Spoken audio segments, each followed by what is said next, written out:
राधे राधे गोविंद गोविंद राधे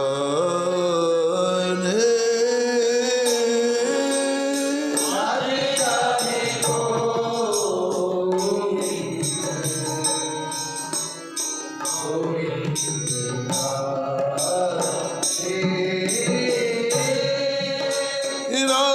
राधे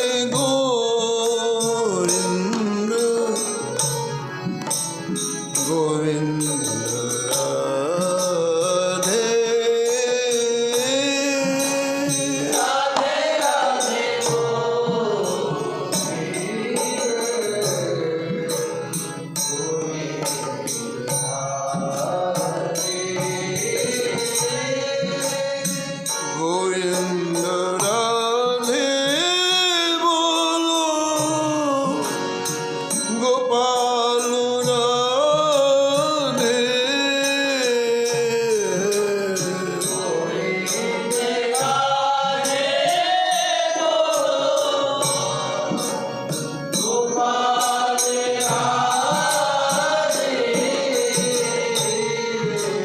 गोविंद राधे बोलो गोपाल राधे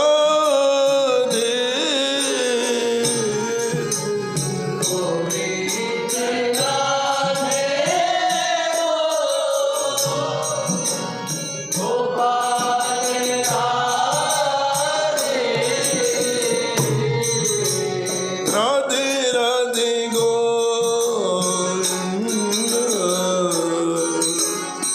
गोविंद राधे राधे राधे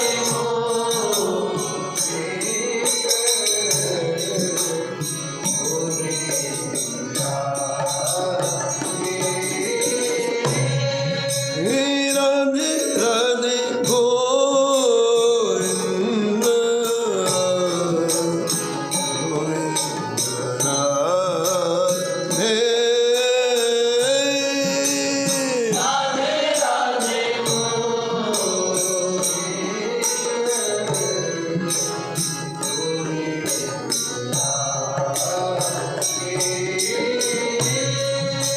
गोविंद राधे बोलो गोपाल राधे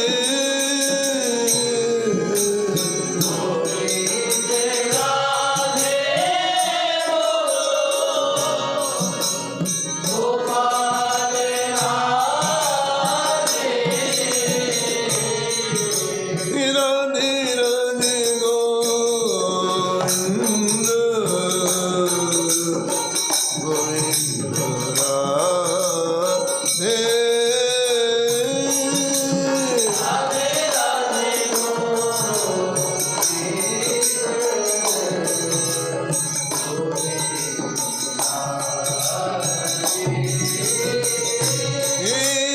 राधे राधे गोविंद गोविंद राधे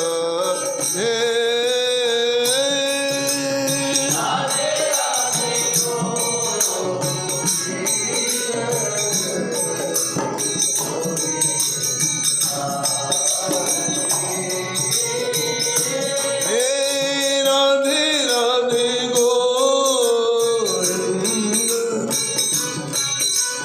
गोविंद राधे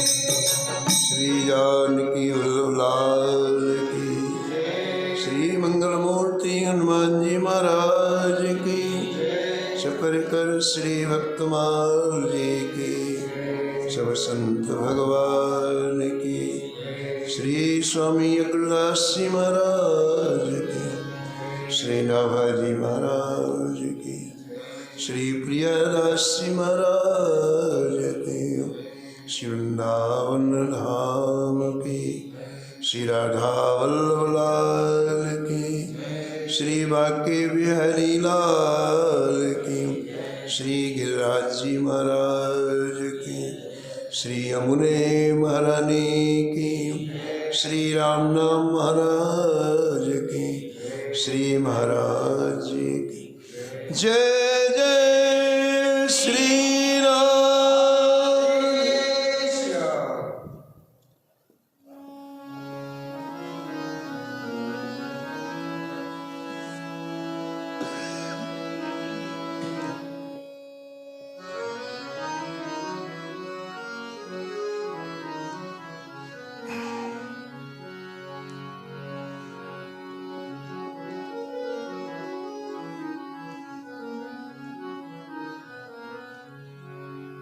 आस धीर उद्योत करो, आस धीर उद्योत करो, रसिक छाप हरिदास की, रसिक छाप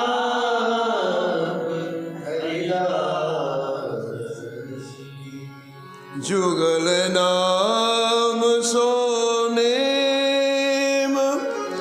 जपत नित कुंज विहारी, जुगल नाम सोने जपत नित कुंज विहारी, अवलोकत रह के सखी सुख के अधिकारी,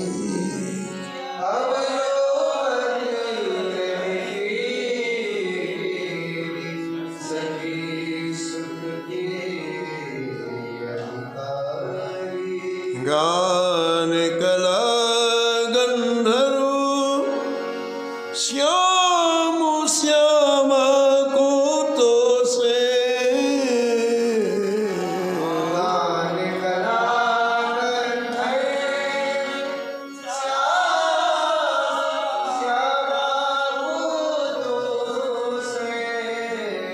उत्तम भोग लगाए मोर मरकट तिमी कोसी, उत्तम भोग लगाए मोर मरकट तिमी कोसी, नृपति द्वार ठाणे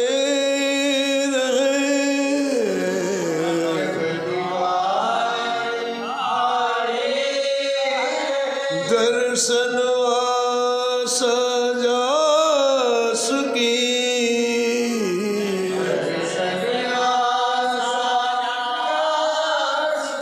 आस धीर उद्योत करो, आस धीर उद्योत करो, रसिक छाप हरिदास की,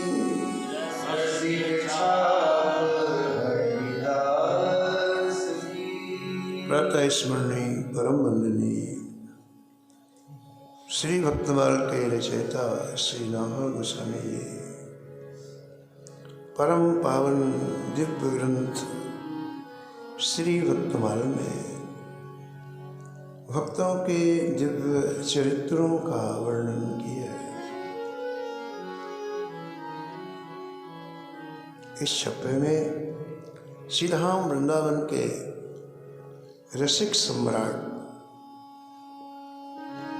परम पूज्य स्वामी श्री हरिदास जी महाराज का स्मरण किया है और निष्कर्ष के रूप में कहते हैं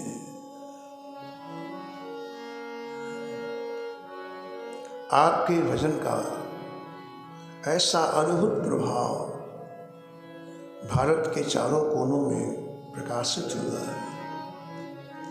आप कहीं नहीं गए, लेकिन उस समय की जो बड़ी बड़ी हस्तियां थीं वो आपके चरणों में उपस्थित हुए।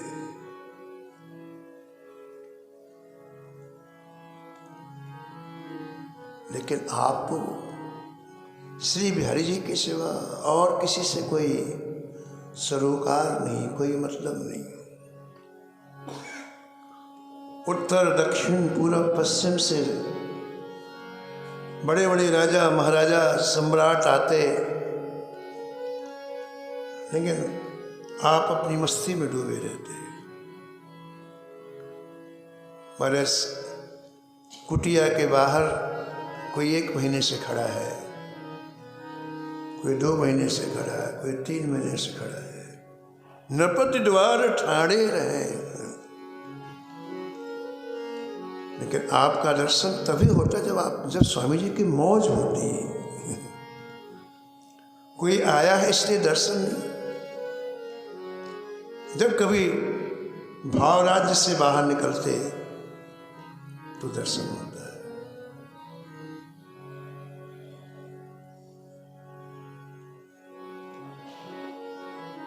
ग्रंथकार वर्णन करते हैं कि एक बार तत्कालीन सम्राट अकबर ने एक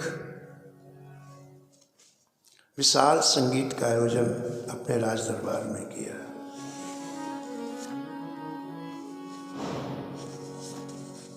सम्राट था, इससे भारत के उच्च कोटि के गायकों का आमंत्रण किया गया।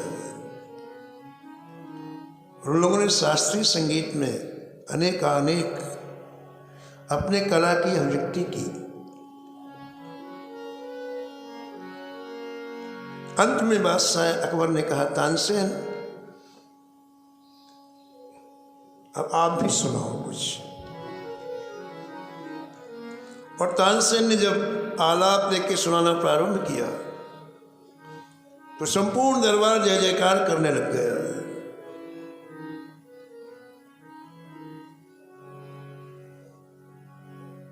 और एक ही स्वर तानसेन तानसेन है, इनकी समानता कोई कर नहीं सकता।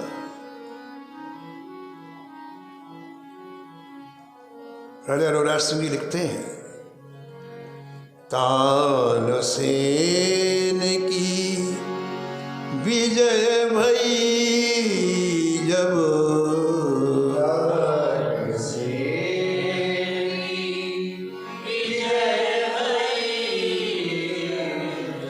अकबर साहे सराह कहो तम,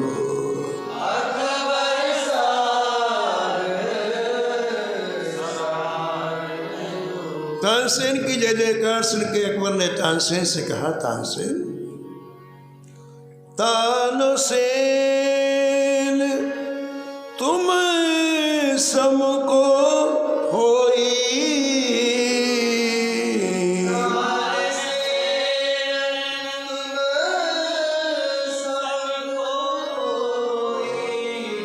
पर मोही गायक नहीं जोई, पर मोही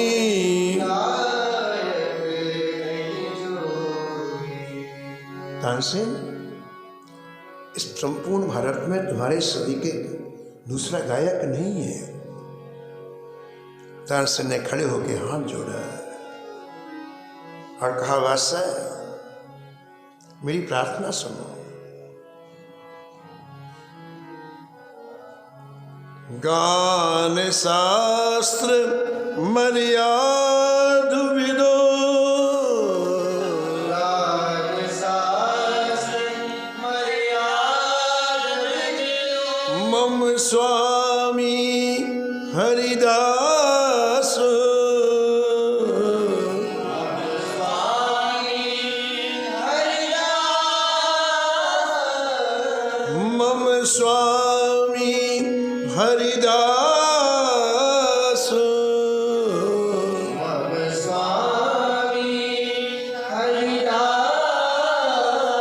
300 में कणिका लगी, 300 में कणिका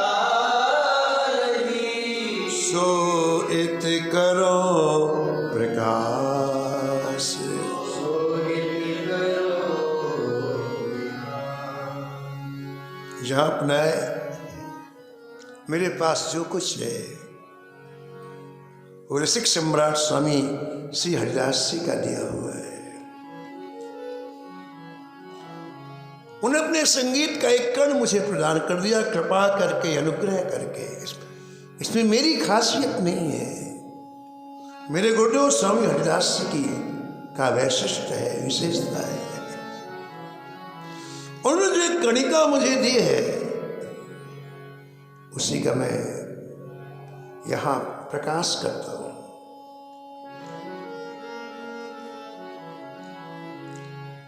तानसेन की बात सुनकर के बादशाह अचंभित हो गया।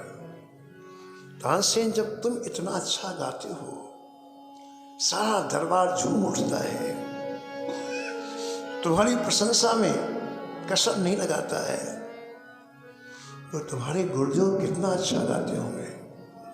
बुलाओ उनको, कल पुनः राज दरबार आयोजित होगा, हम उनका गायन सुनना चाहते हैं। तानसेन ने कहा, गुस्ताखी माफ हो महाराज,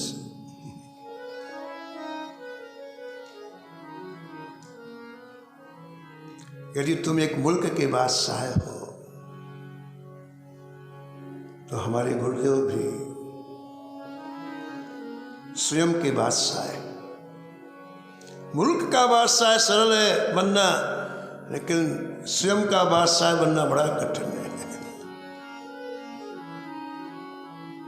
वो बादशाहों की बादशाह है, वो किसी के राज दरबार में नहीं आते। तुम सरीके हजारों अकबर चले जाए आंख उठा के नहीं देखेंगे, वो बादशाह, असली बादशाह है, तुम तो नकली हो। वो शान शान, जब तक व्यक्ति के अंतःकरण में किसी तरह का अभाव होता है तब तक वो गुलाम रहता है, वो बादशाह नहीं बन सकता है। लेकिन जिस दिन उसके अंदर से इच्छाएं विदा हो जाती हैं, वो बादशाह बन जाता है।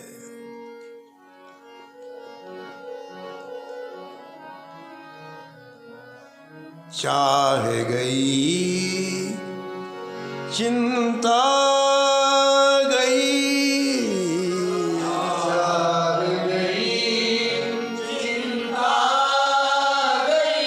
मनुआ बेपरवाह,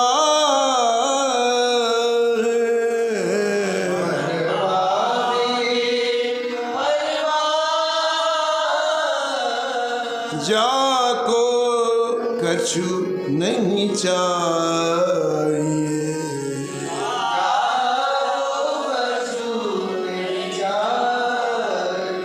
सो साहन को साए,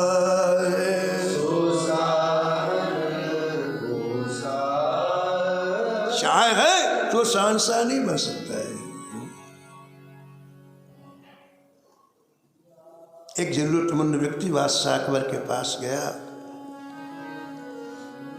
उसने कहा सुबह आना। सुबह गया तो क्या दिया कि बादशाह चद्दर बिछाए हुए और नमाज अदा कर रहा है, घुटने टेक के बार बार ऐसे हाथ फैलाए, फिर घुटने टेके। तो उसने पूछा क्या कर रहे हो आप? बोले अल्लाह खुदा से मैं मांग रहा हूँ। बोले मैं भी मांगूंगा, फिर तुमसे मांगते से क्या मांगना, जो स्वयं मांगता है उससे क्या मांगना, मैं भी उन्हीं से मांगूंगा। चला गया होगा।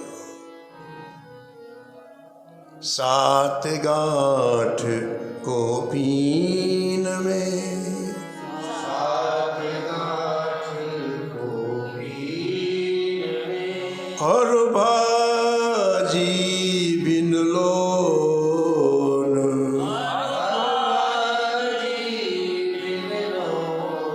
जो कोपीन पहनते हैं उसमें 7 गांठें, इतनी फटी है, जीर्ण शीर्ण है, गांठ लगा लगा के पहनते हैं। और भोजन क्या है? बिना नमक का की भाजी। लेकिन बादशाह देखो अब, श्री रघुबर जब उर्वसे,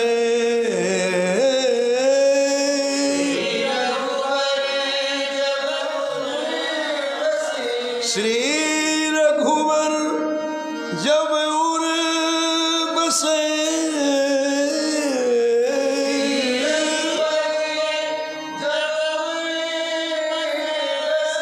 इंद्र बापुरो कौन,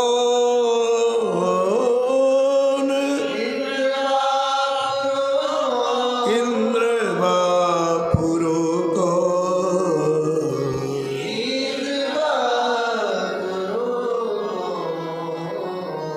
लेकिन उनके हृदय में श्री रघुनाथ जी निवास करते हैं। इंद्र को अंगूठा दिखाते, क्या है तू? स्वर्ग के राजा इंद्र को अंगूठा दिखाते, ये बादशाह, ये बादशाह। हमारे भारत में एक संत हैं स्वामी राम तीर्थ जी महाराज। उन विदेशों में अध्यात्म का बड़ा प्रचार प्रसार। अपनी युवा अवस्था में वो विदेश गए और अपनी ओजस्वी वाणी से उन्होंने अध्यात्म का प्रचार प्रसार किया विदेश में। इंग्लैंड में बहुत दिन रहे। तो कई महीने के बाद जब वो भारत के लौटने का उनका कार्यक्रम बना तो बहुत से लोग उनके शिष्य बन चुके थे, अनुयायी बन चुके थे। पहले जहाज चलते थे, पानी के जहाजों से आना जाना होता था। तो उनके मित्र छोड़ने के लिए आए, जहाज में बैठाने के लिए आए। तो उन्हें पता चला कि इसी जहाज से इंग्लैंड की रानी भी भारत जा रही है। तो मित्रों ने कहा कि आप बड़े खुद नसीब हैं कि जिस जहाज में आप जा रहे हैं उसी में यहाँ की सामग्री भी भारत जा रही है, जो शहंशाह है वो भी जा रही है। बहुत अच्छा अवसर है। रामतीर्थ ने कहा हम आज नहीं जाएंगे। बोले क्या हुआ? बोले दो बादशाह एक जहाज से नहीं जाए, हम भी बादशाह हैं। आज हम भी जाएंगे, हम भी बादशाह हैं। भगत कहाना जगत रिझाना, भगत कहाना जगत रिझाना, ये किसने सिखलाया है, किसने सिखलाया है। शहंशाह गुलाम हुए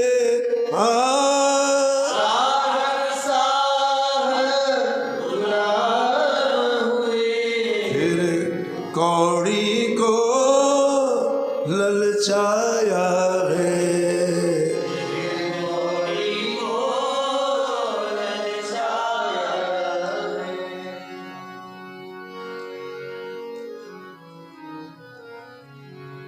सारा खेल भावना का है, निष्ठा का है।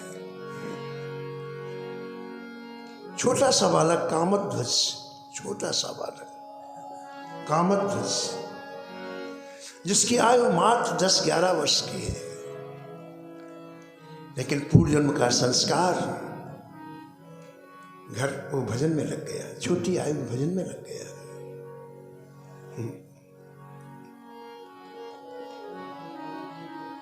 उस समय खंडानंद जी महाराज कहते हैं कि भगवान के नाम की यह सामर्थ्य है कि संसार की जगह जो तीव्र मन का वेग जा रहा है सद्य वो वेग समाप्त हो जाएगा। ये नाम अपनी सामर्थ्य है, अपनी ताकत है, किसी की दी हुई ताकत नहीं, ये नाम की स्वयं की ताकत है। तो उसका मन भजन में लगने लग गया। घर में रहते हुए भी, घर में 4 भाई हैं, सब है माता, लेकिन उसको अपने काम से काम। प्रातःकाल घर से थोड़ी दूर पर चला जाता है, वहाँ घर से लगा हुआ छोटा सा जंगल था, वहाँ बैठ के भजन करता। दोपहर में 12 बजे आकर के जो मिलता प्रसाद पा लेता, थोड़ी विश्राम, फिर चला जाता, फिर रात्रि में 8 बजे आकर के प्रसाद पा के सो जाता। न किसी से लेना, न किसी से देना, न किसी के ऊपर टीका टिप्पणी, कौन क्या कर रहा, कोई लेना। जब उसकी आयु 14 वर्ष की हो गई तो एक दिन उसके बड़े भाइयों का ध्यान गया। 3 बड़े भाई थे, चौथा छोटा था। उन्होंने कहा अरे कामध्वज, हम राणा के यहाँ नौकरी करते हैं, अब तू बड़ा हो गया है, हमने तेरा नाम भी लिखा दिया नौकरी में। और राणा साहब बड़े उदार हैं, उन्होंने कहा ठीक है ले आना, तो आज चल, अब तू बड़ा हो गया है, अब तू नौकरी करने चल। आप देखो निष्ठा और भाव किसे कहते हैं। कामत जी ने कहा भैया मैंने तो नौकरी कर ली। उन्होंने कहा कि किसकी की, कैसे की, काम में तो जाता नहीं, कहाँ नौकरी की तूने? कर ली भैया। कहाँ की? हम चाकर रघुनाथ के, हम जाकर रघुनाथ के, पटो लिखो दरबार, पटो भैया हमने नौकरी कर ली, रघुनाथ जी की नौकरी कर ली, और रघुनाथ जी के दरबार में हमारा नाम लिखा हुआ है। अब और किसी व्यक्ति की नौकरी क्या करेंगे? जब रघुनाथ जी की नौकरी कर ली तो संसार के मनुष्य की नौकरी क्या करना? और बड़े भाई गरजे, बोले मूर्ख मत बन, हम जो कहते हैं कान खोल के समझ, काम नहीं करेगा तो खाएगा क्या? चल हमारे साथ काम में चल।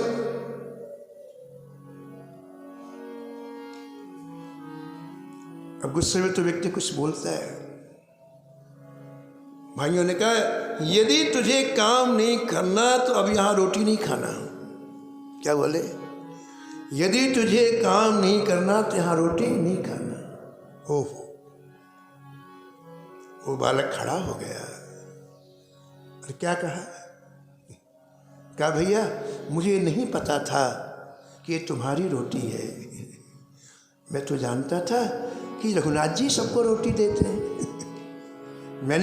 मेरे मन में तो ये बात थी कि श्री रघुनाथ जी सबका पालन पोषण करते हैं, श्री रघुनाथ जी सबको रोटी देते हैं, लेकिन आज पता चला कि ये तुम्हारी रोटी है। भैया मैं आज के बाद कभी रोटी नहीं खाऊंगा, मुझे तो रघुनाथ जी की रोटी चाहिए, मुझे किसी व्यक्ति की रोटी नहीं चाहिए। और आग लग गई भाइयों को और क्रोध में जलने लग गए। बोले बड़ी बड़बड़ की बात करता है, मर जाएगा तो जलाएगा कौन तुझे? हम परिवार वाले ही तो साथ देंगे, मर जाएगा तो जलाएगा। उसकी आंखों से टप टप आंसू गिरने लग गए। कामध्वज ने कहा भैया तुम मत जलाना, मैं जिनका भजन कर रहा हूं मेरा अंतिम संस्कार वो करेंगे। पूज्य महाराज श्री मथुरादास जी महाराज कहते थे उसके हृदय के शब्द को श्री ठाकुर जी ने 16 अक्षरों में लिखा, जिसका मैं भजन करता हूं अंतिम संस्कार मेरा वो करेगा।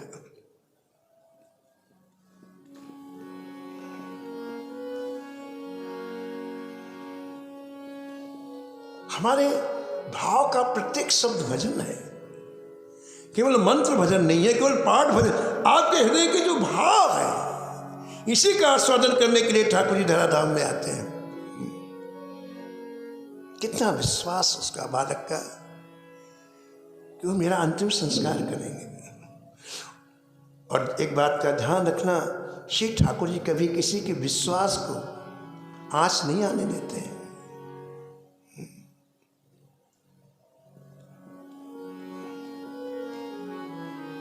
भाइयों को प्रणाम करके वो छोटा सा कामध्वज घर छोड़ के चला गया। अब वो रोटी नहीं खाएगा इनकी, अब वो रघुनाथ जी की रोटी खाएगा। देखो भजन का अभ्यास कितना काम करता है, हर चीज का अभ्यास काम करता है। आज आप यदि युवावस्था में भजन का अभ्यास करेंगे तो वृद्धावस्था में अपने आप होगा, आपको करना नहीं पड़ेगा, सहज रूप में होगा और आप बाजी मार देंगे। जिसने भजन का अभ्यास नहीं किया बहुत घाटे में, बहुत घाटे में, कि जितनी चीजें उस समय यहाँ छोड़नी पड़ेंगी, लेकिन जाएगा तो केवल भजन साथ में जाएगा। उसका हमने अभ्यास ही नहीं किया है, कैसे काम चलेगा?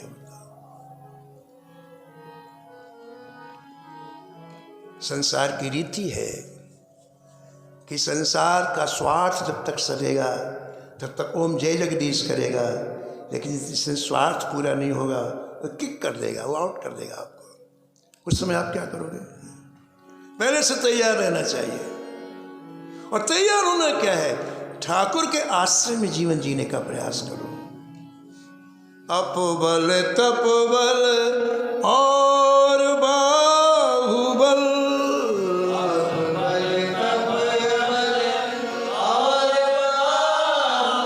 चौथो है बलदान।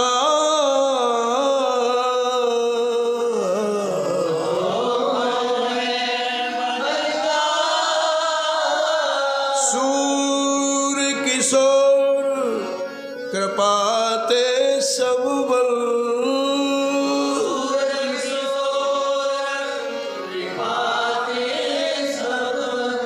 हारे को हरि नाम, हारे को हरि नाम। सुनीरी मैंने निर्बल के बलराम, सुनीरी मैंने निर्बल के बलराम। तो उस प्रणाम करके वो बालक चला गया जंगल में। उसका तो रोज का अभ्यास था ही, और अब तो उसको वापस आना ही नहीं है। वृक्ष के नीचे बैठा है और भजन का अभ्यास ऐसा कि 2, 4, 5 सब भूल गया उसे कि मुझे किसने क्या कहा, कुछ नहीं। मन भगवान में लग गया। ओह, और देखो तो सही वो कैसे आया घर छोड़ के, भगवान के आश्रय में आया, है ना। राम जी के आश्रय में आया, रघुनाथ जी के आश्रय में आया। 1 घंटे ही भजन किया होगा, उसके चारों तरफ महाराज सैकड़ों बैलगाड़ियां खड़ी हो गई, सैकड़ों। किसी में आटा है, किसी में चावल है, किसी में दाल है, किसी में शक्कर है, किसी में घी है, किसी में मेवा है, किसी में बादाम। महाराज उन्होंने आंख खोली तो देखा सैकड़ों बैलगाड़ियां खड़ी। उनमें से एक व्यक्ति आया, प्रणाम किया, बोले महाराज हमारे हृदय में बहुत दिन से संत सेवा की इच्छा थी, आपका दर्शन करते ही हमारे मन में भावना आई कि महाराज ये सामग्री आपको समर्पित करने और आप संत सेवा करें। हमारा इंतजाम सीमित है और ठाकुर का इंतजाम असीमित है, फर्क है।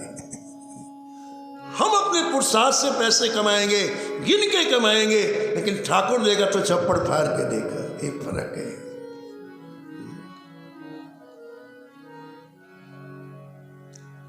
1000 संतों की रोज सेवा होने लगी कामध्वज जी के यहाँ जंगल में।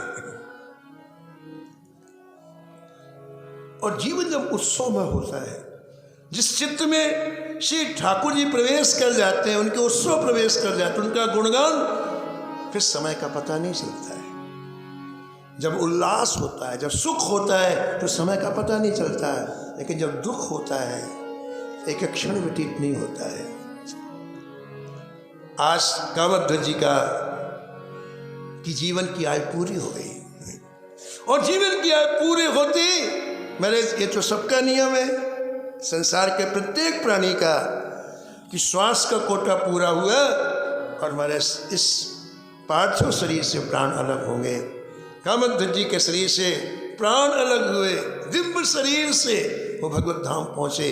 लेकिन दिव्य साकेत में विराजे हुए भगवान श्री राम अनेक परिकरों से बातचीत कर रहे थे, और उनको जैसे ही इस बात का एहसास हुआ कि कामध्वज ने कहा था कि मेरा अंतिम संस्कार मेरे राम करेंगे, तो राम ने किसी से कहा नहीं, तुरंत दौड़े कामध्वज का अंतिम संस्कार करने, तुरंत दौड़े। ऐसी व्यग्रता कभी किसी ने नहीं देखी श्री राम जी के जीवन में जैसी आज है। हनुमान जी आश्चर्यचकित हो गए कि इतनी तेजी से कहां जा रहे हैं प्रभु, इतनी तेजी से राम जी चले दिव्य साकेत से। हनुमान जी ने छलांग लगाई, दोनों हाथ जय जय कहाँ जा रहे हैं, कहाँ जा रहे हो? और इतनी व्याकुलता बोले हनुमान हट जाओ, मैं अपने भक्त की इच्छा पूरी करने के लिए जा रहा हूँ। मेरे कामध्वज की इच्छा है कि मैं उसका अंतिम संस्कार करूं। मैं आज उसका अंतिम संस्कार अपने हाथों से करूं।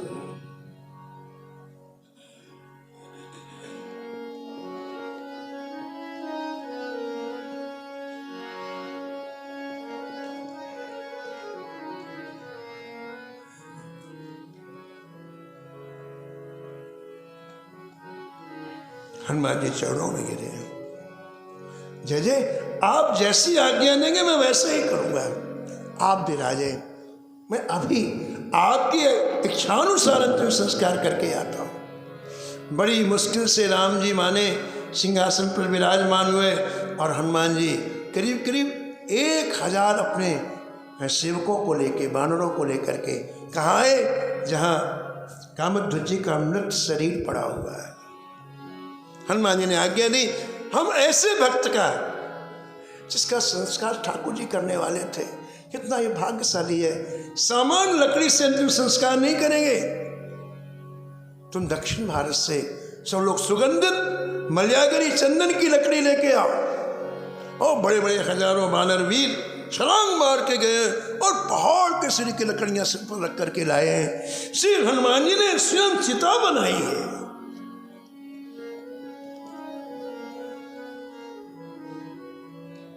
जितनी देर तक अंतिम संस्कार की तैयारी हुई, हजारों बानर जोर जोर से भाव से भगवान नाम ले रहे हैं। ये कितना भाग्यशाली है जिसका अंतिम संस्कार करने के लिए स्वयं ठाकुर जी आ रहे हैं।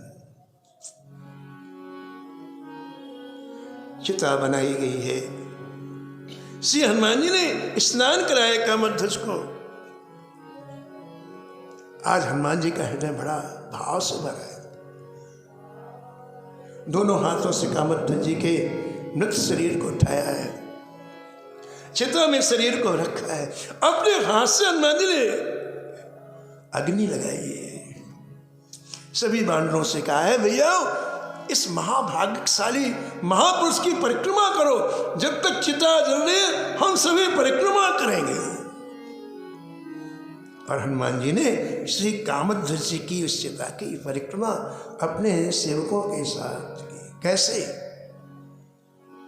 श्री राम जय राम जय जय राम,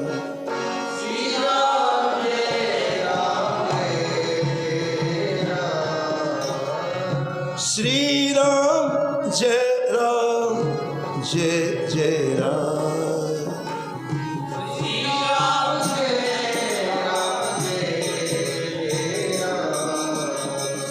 श्री राम जय राम जय जय राम,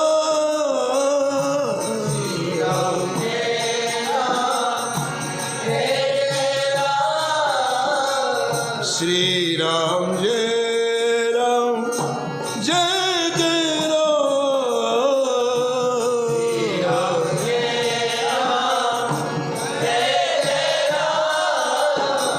श्री राम जय राम जय जय राम,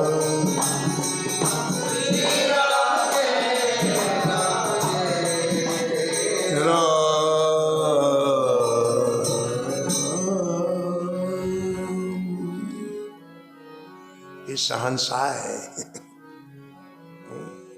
इन्हें किसी की आवश्यकता नहीं है।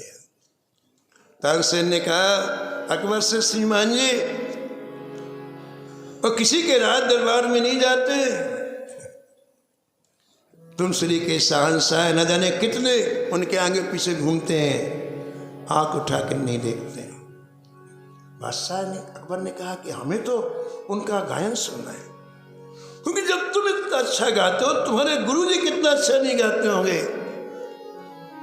भाई कैसे भी करो, हमें उनका गायन सुनना है। तानसेन ने कहा फिर अरे आपको सुनना है ना तो शहंशाह बन के नहीं, आप साधारण आदमी बन के जाओ तो संभव। वो भी उनकी मौज है। ये ताम झाम, ये नौकर से यो और कुछ पूछी नहीं इसकी। अकबर ने कहा मैं सब कुछ करने को तैयार हूं, लेकिन मुझे उनका गायन सुनवा दो। तानसेन ने कहा फिर हमारा नौकर बनना पड़ेगा। बोले बन जाऊंगा।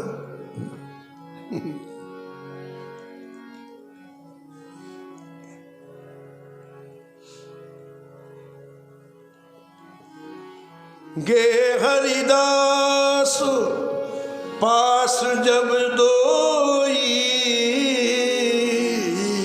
हरिदास पास जब दोई, साहित मूरा लिए सिर ढोई, साहित मूरा लिए सिर। तानसेन का तमूरा सिर में रख के पीछे पीछे बादशाह, आगे आगे तानसेन। श्री राम वृंदावन है। और तानसेन जी स्वामी जी के चरणों में जाके प्रणाम किया। देखते ही स्वामी जी ने कहा तानसेन सुनाओ कुछ।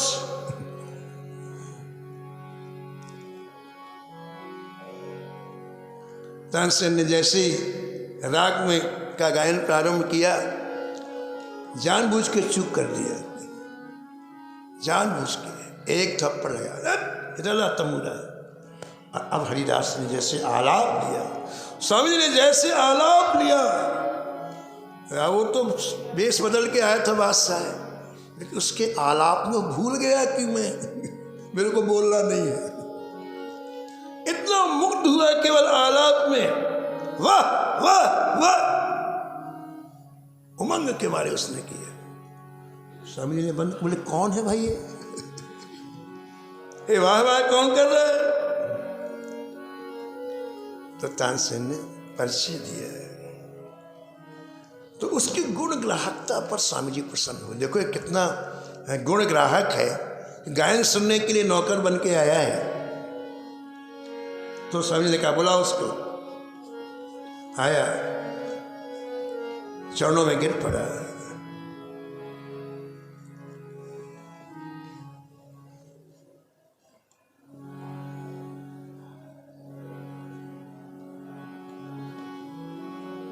कहा जय जय, मैं वास्तव में आज मैंने बादशाहत देखी।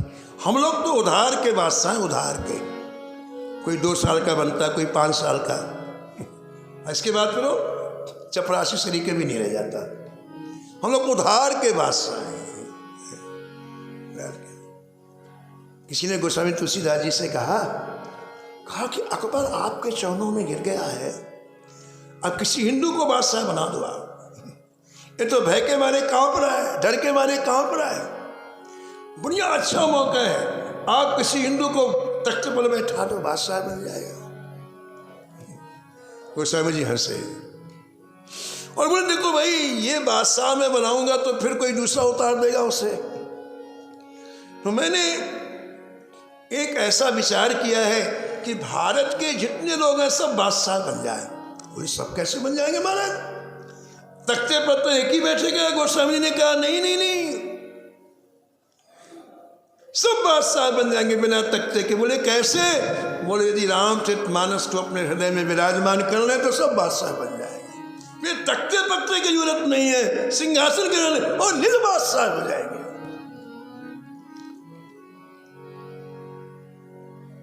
तो बादशाह ने कहा कि जय जय, आज मैंने बादशाह देखी, अब मुझे सेवा बताई जाए। और संत इलाज करते, इलाज आप जाओगे ना तो इलाज करते। आपके अंतःकरण की कौन सी वृत्ति है जो भगवान में नहीं लगने देती, उसको तोड़ेंगे। वो आपको नहीं दिखती, उनको दिखती। जो कुशल डॉक्टर होता है ना, वो ये ऑपरेटर्स नहीं लगाता है हाल ना, वो दृष्टि डालेगा, समझ जाएगा इसका ये रोग है। उसकी दृष्टि वहां रुकेगी जहां रोग है। तो स्वामी जी समझ गए कि इसके मन में अभी अपने ऐश्वर्य का अहंकार है, मैं इतना बड़ा बादशाह। एक चीज तो ठीक हो गई इसकी कि संतों के प्रति श्रद्धा हुई, लेकिन अभी कुछ बात इसको भी दूर करना चाहिए। बार बार वो बोल रहा था महाराज मुझे सेवा बताइए, सेवा बताइए। तो स्वामी जी ने एक सेवक से कहा जाओ भाई इन्हें धीर समीर घाट में ले जाओ, और वहाँ घाट की एक सीढ़ी टूट गई है, इससे कहना कि ये बनवा देगा। सेवक लोग बादशाह को लेकर, अकबर को लेकर के झील समीर घाट में गए और उस घाट में स्वामी जी अपने अनुग्रह से, अपनी कृपा से, अपनी करुणा से बादशाह को दिव्य वृंदावन की, यमुना की दिव्य सीढ़ी का दर्शन करा दिया। ये कोई लौकिक सीढ़ी नहीं थी, सामान्य सीढ़ी, और सीढ़ी का एक छोटा सा कोना, 2 इंच का कोना टूटा हुआ था, और उसमें जिन रत्नों का प्रयोग था, जिन बहुमूल्य मणियों का प्रयोग था, उसको बादशाह ने कभी स्वप्न में भी नहीं देखा था। वो देख के तो उसकी हालत खराब हो गई कि मैं ऐसे 50-100 भारत बेच लूं तो भी एक कोना ठीक नहीं करा पाता।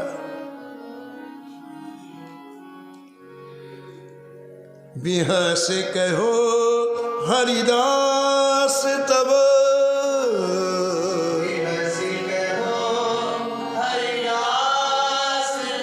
चीर घाट कछु फूट,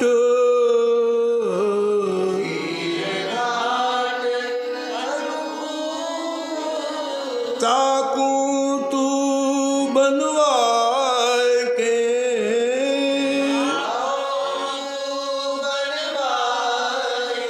जो संपत्ति कछु झूठ,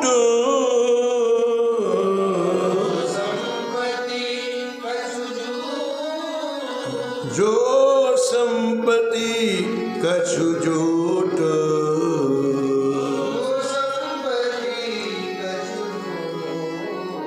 अकबर बोला मम संपत्ति है केतिक बाता, मम संपत्ति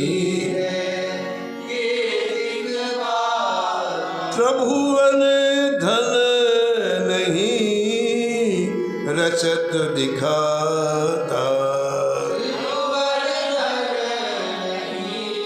रचत दिखा। तीनों लोगों की संपत्ति इकट्ठी कर ली जाए तो भी इस सीढ़ी के कोने को नहीं बनवाया। उसके ऐश्वर्य के अभिमान का खंडन हो गया, चरणों में गिर पड़ा। अब उसने तीसरी चीज कही, भगवान अब मेरी एक अंतिम इच्छा है, एक बार ये चरण मेरी कुटिया में पड़े। ये भाव श्री नवाजी ने, श्री प्रियदास ने लिखे। ये भाव राजा रघुराज सिंह जी के हैं। रीवा नरेश राजा रघुराज सिंह ने ये भाव लिखे हैं श्री बिहारी जी के प्रागट्य में कि हरिदास जी की क्या बात साहस थी। तो उसने प्रार्थना की कि यदि एक बार ये चरण मेरी कुटिया में पड़े।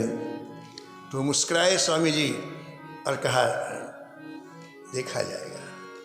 लेकिन एक बार गए हैं, वो बड़ा सुंदर वर्णन है कैसे गए और वहाँ क्यों गए, क्या किया। संत बिना हेतु का जाते नहीं, कोई ना कोई कारण होता है। लेकिन समय की मर्यादा में वाणी को यहीं विराम शेष करता हूँ। हरि भजले हरि भजले, हरि भजने का मौका, हरि भजने, हरि भजने, हरि भजने का मौका है। हरि भजले हरि भजले, हरि भजने का मौका है। हरि भजने, हरि भजने, हरि भजने का मौका है। ये मौका चूक न जाए, हे मौका भी अनोखा है। ये मौका चूक ना जाए, ये मौका भी अनोखा है। नमो नमो श्री भक्त सुमान, नमो नमो श्री भक्त सुमान, जाके सुनत महात्म नासत, जाके सुनत महात्म नासत। और झलकत राधा नंदलाल।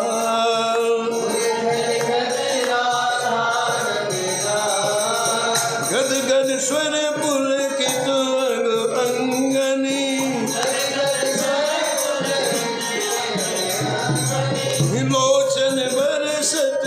असुमन जाल उतर जात अभिमान व्याल विष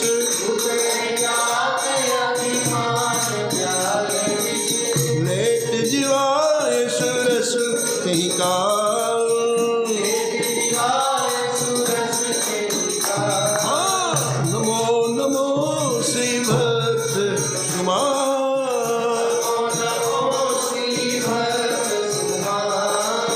होत प्रीत भरी भक्त जनन सो हालेत शीघ्र भटि चरण प्रछाल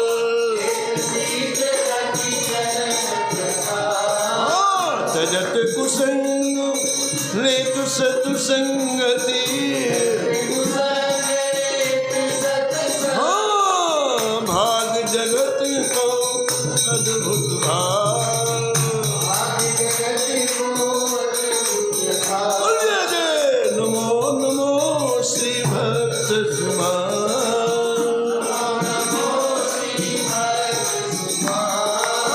निशिवासन सोवत अरु जागत हाँ रोम रोम है करत निहार श्री अग्र नारायण दास प्रिया प्रिय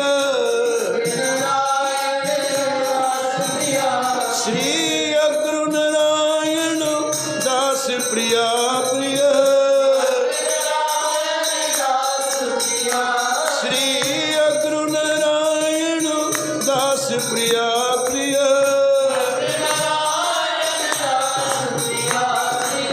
प्रगति जीवन रसिक रसाल